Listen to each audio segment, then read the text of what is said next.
उस रात एक आदमी ने अपनी मृत्यु को अपनी आंखों से देख लिया था, लेकिन सबसे बड़ा रहस्य यह था कि वह अभी मरा भी नहीं था। आधी रात के समय वह अपने घर के बाहर खड़ा था। तभी उसने सामने सड़क पर एक ऐसी परछाई देखी जो बिल्कुल उसी जैसी थी। वह परछाई धीरे धीरे उसके घर की ओर बढ़ी और उसके बंद दरवाजे के सामने जाकर रुक गई। आदमी डरकर पीछे हट गया। तभी बाहर से 3 बार दरवाजे पर दस्तक हुई। ठक ठक ठक। उसने कांपते हुए पूछा, कौन है? बाहर से कोई उत्तर नहीं आया। उसने दरवाजा खोलने की हिम्मत नहीं की। सुबह जब उसने दरवाजा खोला तो वहां कोई नहीं था, लेकिन मिट्टी पर उसके अपने पैरों के निशान बने हुए थे और उन निशानों के साथ एक दूसरी जोड़ी पैरों के निशान जंगल की ओर जा रहे थे। उसी दिन वह आदमी भगवान बुद्ध के पास पहुंचा और बोला, भगवान मैंने अपनी मृत्यु को अपने घर के बाहर देखा है। क्या मृत्यु आने से पहले मनुष्य को उसका संकेत मिलता है? बुद्ध ने उसकी ओर देखा और कहा, मृत्यु का संकेत तुम्हें बाहर नहीं, तुम्हारे भीतर बहुत पहले से मिलता रहता है, लेकिन मनुष्य उसे सुनना नहीं चाहता। आदमी ने पूछा, तो क्या मेरी मृत्यु निकट है? बुद्ध ने उत्तर दिया, यह प्रश्न मत पूछो कि मृत्यु कब आएगी। यह पूछो कि जब तक मृत्यु नहीं आई है तब तक तुम क्या कर रहे हो। और यहीं से शुरू हुई एक ऐसी कहानी जिसने पूरे गांव को यह समझा दिया कि मनुष्य मृत्यु से नहीं बल्कि अपने अधूरे जीवन से सबसे अधिक डरता है। बहुत समय पहले मगध की सीमा के पास एक गांव था जिसका नाम आनंदपुर था। गांव सुंदर था, चारों ओर हरे खेत, दूर पहाड़ियों की कतार, बीच से बहती एक छोटी नदी और नदी के किनारे एक प्राचीन बरगद का पेड़ था। उसी बरगद के नीचे यात्रियों के लिए विश्राम की जगह बनी थी। गांव के लोग सरल थे, लेकिन उनमें एक व्यक्ति ऐसा था जिसके पास सब कुछ था और फिर भी उसके भीतर शांति नहीं थी। उसका नाम था सोमेश। सोमेश धनवान व्यापारी था। उसके पास कई बैलगाड़ियां, मकाता, अनाज के गोदाम, खेत और दूर दूर तक व्यापार था। लोग उसे सफल कहते थे, लेकिन कोई नहीं जानता था कि रात होते ही सोमेश का चेहरा बदल जाता था। दिन में वह लोगों के सामने हंसता, लेकिन रात में वह अपने कमरे के दरवाजे बंद करके घंटों अपनी नाड़ी गिनता। उसे हमेशा लगता कि मृत्यु उसके बेटी उसके पीछे चल रही है। वह अपने वैद्य से बार बार पूछता, मैं कितने वर्ष जीवित रहूंगा? वैद्य हर बार कहता, महाराज, मनुष्य की आयु निश्चित बताना संभव नहीं। यह उत्तर सोमेश को परेशान करता। उसने एक दिन वैद्य से कहा, तुम्हें मेरे लिए कोई ऐसा उपाय खोजना होगा जिससे मैं मृत्यु को दूर रख सकूं। वैद्य ने कहा, शरीर की रक्षा की जा सकती है, लेकिन मृत्यु को रोकने का वचन कोई नहीं दे सकता। सोमेश नाराज हो गया। उसने अपने घर में दुर्लभ औषधियां जमा कर ली। उसने कई सेवक केवल अपनी देखभाल के लिए रखे। उसने अपने भोजन पर इतनी पाबंदियां लगा दी कि परिवार के लोग भी परेशान हो गए। उसकी पत्नी कमला अक्सर कहती, आप जीवन जी नहीं रहे, केवल मृत्यु से बचने की कोशिश कर रहे हैं। सोमेश कहता, तुम नहीं समझती, मृत्यु किसी भी क्षण आ सकती है। कमला शांत होकर कहती, और अगर वह किसी भी क्षण आ सकती है तो क्या हमें उन क्षणों को डर में ही बिताना चाहिए? सोमेश के पास इसका उत्तर नहीं था। एक दिन गांव में खबर फैली कि भगवान बुद्ध पास के वन में ठहरे हुए हैं। अनेक लोग उनके दर्शन के लिए जा रहे थे। कमला ने सोमेश से कहा, आप भी उनके पास जाइए, शायद आपके मन का भय कम हो जाए। सोमेश पहले तैयार नहीं हुआ। उसे लगा कि साधु मृत्यु के बारे में क्या जानते होंगे, लेकिन उसी रात जब वह सोने जा रहा था, उसे वही अजीब अनुभव हुआ। उसने खिड़की से बाहर देखा तो चांदनी में उसे अपनी ही जैसी एक आकृति दिखाई दी। वह आकृति उसके घर के सामने खड़ी थी। सोमेश ने सोचा कि शायद यह भ्रम है। उसने आंखें बंद की और फिर खोली। आकृति अब भी वहां थी। वह धीरे धीरे घर की ओर आई और दरवाजे के सामने रुक गई। सोमेश का शरीर कांपने लगा। तभी 3 बार दस्तक हुई। ठक ठक ठक। उसने दरवाजा नहीं खोला। पूरी रात वह जागता रहा। सुबह जब उसने बाहर देखा तो कोई नहीं था, लेकिन मिट्टी में पैरों के निशान थे। वह अपने पैरों के निशान पहचानता था। दूसरी जोड़ी के निशान उसके घर से निकलकर जंगल की ओर जा रहे थे। सोमेश उसी समय भगवान बुद्ध से मिलने चल पड़ा। वह वन में पहुंचा। बुद्ध एक वृक्ष के नीचे बैठे थे। सोमेश उनके सामने बैठ गया और बोला, भगवान, मुझे बचाइए। बुद्ध ने पूछा, किससे? सोमेश बोला, मृत्यु से। बुद्ध ने शांत स्वर में कहा, मृत्यु से बचाने वाला कोई नहीं है, लेकिन मृत्यु के भय से मुक्त होने का मार्ग अवश्य है। सोमेश ने रात की घटना बताई। बुद्ध ने ध्यान से सुना और बोले, तुमने बाहर जिस आकृति को देखा वह तुम्हारे भीतर के भय की छाया भी हो सकती है, लेकिन मान लो कि वह मृत्यु का संकेत था, तब भी तुम क्या कर सकते हो? सोमेश चुप हो गया। बुद्ध ने कहा, क्या तुम उसे रोक सकते हो? नहीं। क्या तुम उसके आने का समय बदल सकते हो? नहीं। क्या तुम अपने साथ धन ले जा सकते हो? सोमेश ने सिर झुका लिया। बुद्ध बोले, तो फिर तुम्हारे हाथ में क्या है? सोमेश ने कुछ सोचकर कहा, शायद मेरा आज। बुद्ध मुस्कुराए, यही तुम्हारा सबसे बड़ा धन है। सोमेश को यह बात समझ में नहीं आई। बुद्ध ने कहा, तुमने जीवन भर भविष्य को सुरक्षित करने के लिए वर्तमान को बेच दिया। तुम धन जमा करते रहे ताकि भविष्य में सुखी रह सको, लेकिन भविष्य कभी आया ही नहीं। जब भी वह आया, वह वर्तमान बनकर आया, और तुमने उस वर्तमान को भी भय में बिताया। सोमेश की आंखें भर आई। उसने कहा, लेकिन भगवान, अगर मृत्यु कल आ गई तो? बुद्ध बोले, तो आज को व्यर्थ क्यों करो? अगर मृत्यु 10 वर्ष बाद आए तो भी आज को व्यर्थ क्यों करो? यह प्रश्न सोमेश के भीतर उतर गया। बुद्ध ने आगे कहा, मनुष्य एक विचित्र प्राणी है। जब वह जवान होता है तो सोचता है कि अभी बहुत समय है। जब धनवान होता है तो सोचता है कि धन उसे बचा लेगा। जब परिवार होता है तो सोचता है कि अपने लोग हमेशा साथ रहेंगे। जब बीमारी आती है तो सोचता है कि बीमारी ठीक हो जाए तो वह जीवन बदल देगा। लेकिन जीवन हर क्षण उसके सामने बदल रहा होता है। जो व्यक्ति परिवर्तन को स्वीकार नहीं करता, वही सबसे अधिक दुखी होता है। सोमेश ने पूछा, भगवान, क्या मृत्यु ही संसार की सबसे बड़ी सच्चाई है? बुद्ध बोले, मृत्यु बड़ी सच्चाई है, लेकिन उससे भी बड़ी सच्चाई है कि सब कुछ अनित्य है। मृत्यु केवल उस अनित्यता का अंतिम दृश्य है जिसे तुम रोज देखते हो और फिर भी स्वीकार नहीं करते। बुद्ध ने पास रखे फूल को उठाया। वह फूल सुबह खिला था, लेकिन शाम तक मुरझाने लगा था। बुद्ध ने कहा, जब यह फूल खिला था तब तुमने इसे सुंदर कहा। अब यह मुरझा रहा है, तो क्या तुम इसे दोष दोगे? सोमेश ने कहा, नहीं। बुद्ध बोले, फिर मनुष्य अपने शरीर के बूढ़े होने पर प्रकृति से शिकायत क्यों करता है? जब बाल सफेद होते हैं तो वह दुखी होता है। जब चेहरा बदलता है तो दुखी होता है। जब शरीर कमजोर होता है तो दुखी होता है। लेकिन शरीर तो शुरुआत से ही बदल रहा था। मनुष्य केवल अंतिम परिवर्तन देखकर चौंकता है। सोमेश ने पहली बार अपने हाथों को ध्यान से देखा। उसे याद आया कि कभी ये हाथ मजबूत थे, अब उनमें उम्र के निशान दिखाई देने लगे थे।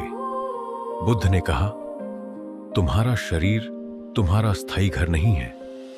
यह प्रकृति से मिला एक साधन है। इसका सम्मान करो, इसकी देखभाल करो, लेकिन इसे हमेशा के लिए अपना समझकर मत बैठो। सोमेश ने पूछा, और परिवार? बुद्ध बोले, परिवार भी जीवन की यात्रा में साथ मिला संबंध है। प्रेम करो, उनकी सेवा करो, लेकिन यह भ्रम मत पालो कि तुम उन्हें हमेशा अपने पास रख सकते हो।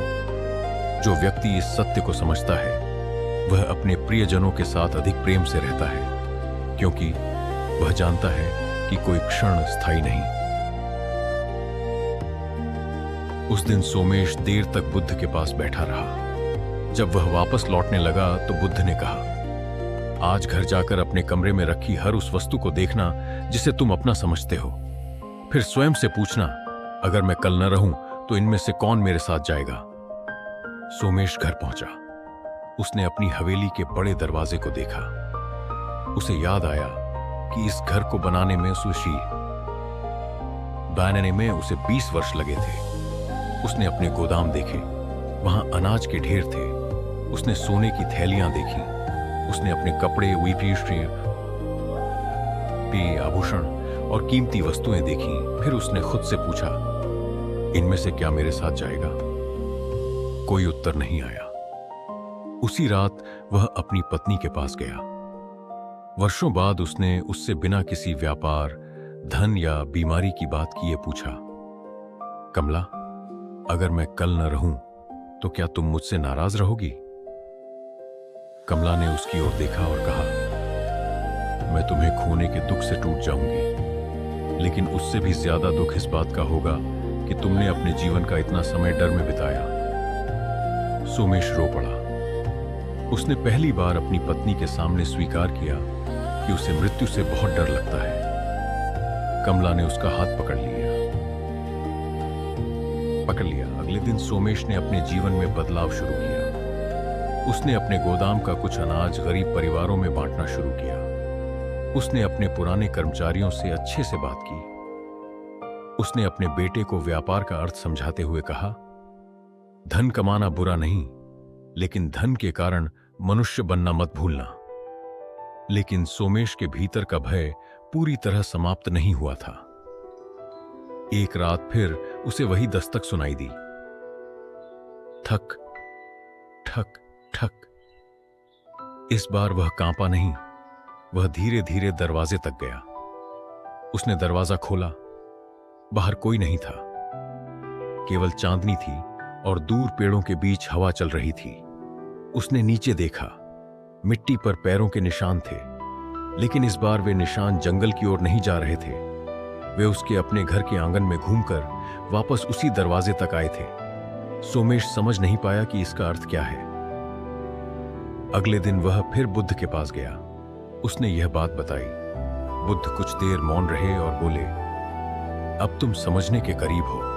सोमेश ने पूछा, क्या समझने के करीब? बुद्ध बोले, मृत्यु को तुम बाहर खोज रहे थे, वह तुम्हें तुम्हारे भीतर का जीवन दिखाने आई थी।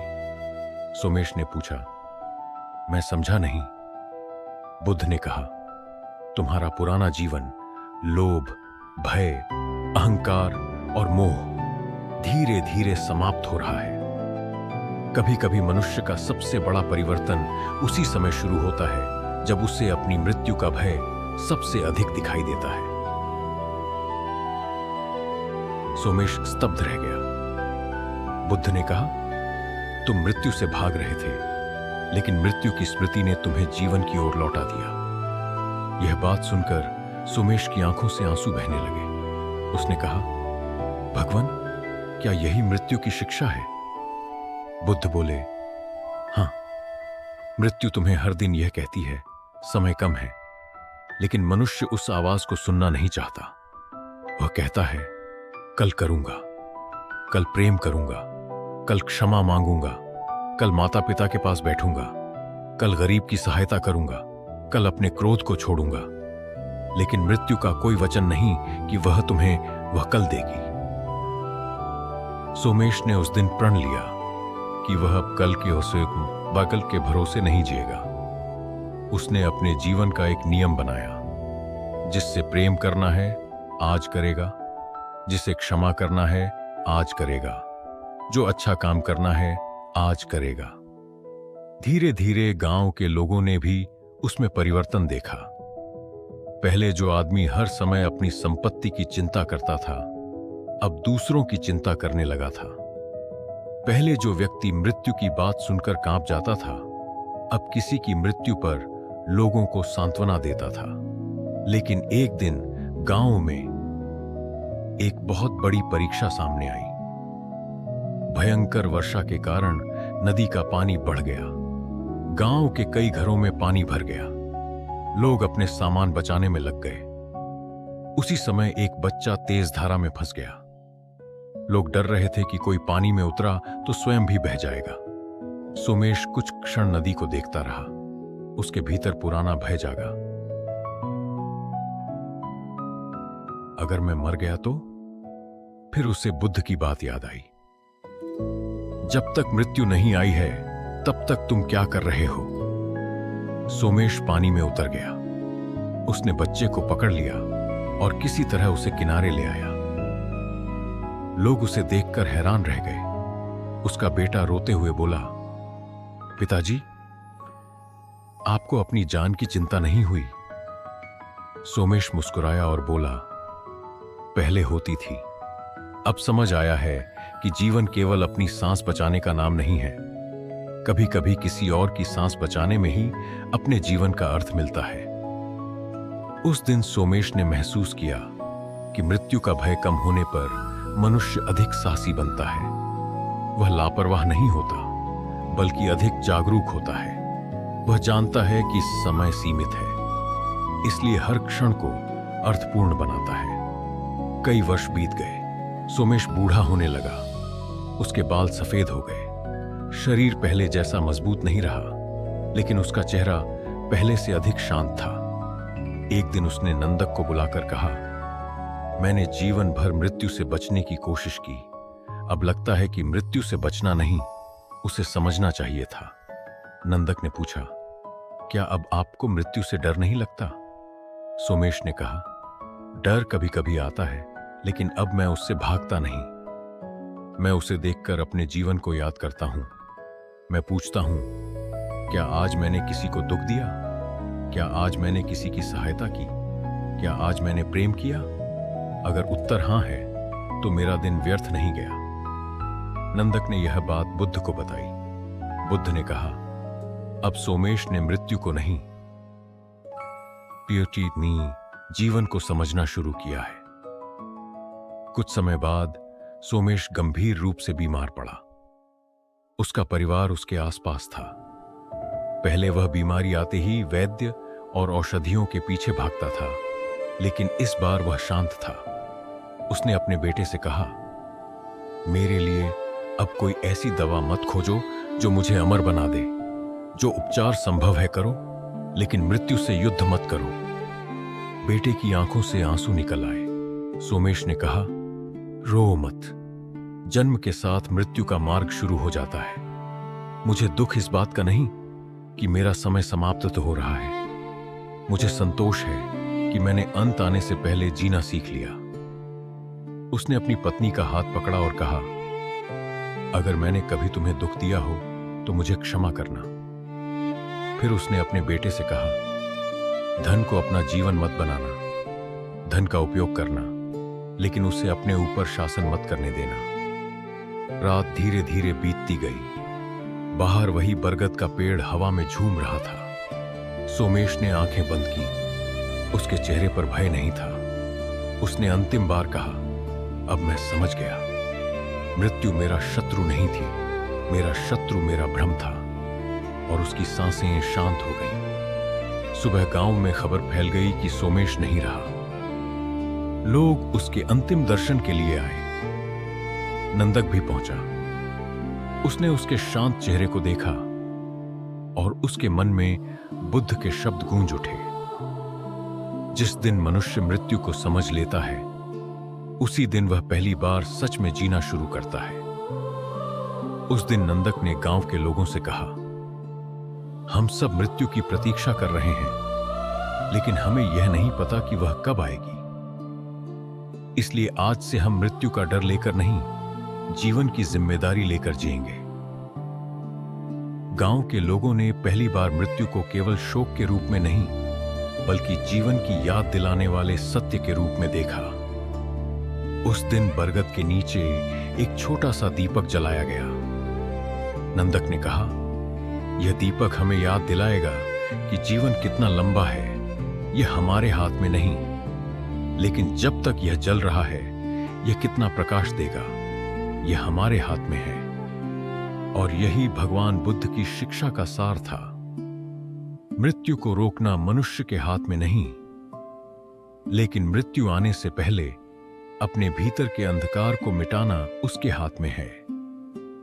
जो व्यक्ति हर दिन को अंतिम दिन समझकर भय में जीता है, वह जीवन खो देता है।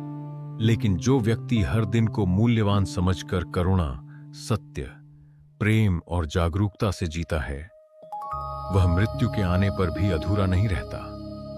लेकिन कहानी का सबसे बड़ा रहस्य अभी बाकी था,